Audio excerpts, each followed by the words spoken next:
हर हर महादेवाच्या गजरात दुलदुलही दहीहंडा नगरी.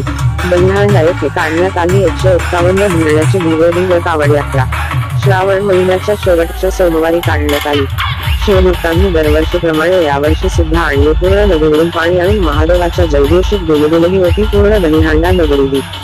2 सप्टेंबर रोजी बंगले च्या गजरात भव्यदिव्य कावड यात्रा महोत्सव साजरा करण्यात आली. दहीहंडा येथील शिवभक्तांनी पूर्ण नदीचं पाणी आणून पूर्ण दहीहंडा नगरीत काढण्यात आली. मिरवणूक काढून शिवभक्त डीजेच्या तालावर झाले होते मगन. तसंच केवळ गावातून मिरवणूक संपल्यानंतर दहीहंडा गावाचे दैवत श्री रूपनाथ महाराज मंदिरात गुळाच्या गजरात महाआरती करण्यात आली. आरती संपल्यानंतर सर्व शिवभक्तांनी भरले कलश घेऊन महादेवाच्या 5 पिंडीवर तेजोवरती कावड यात्रा शांततेने पार पडली.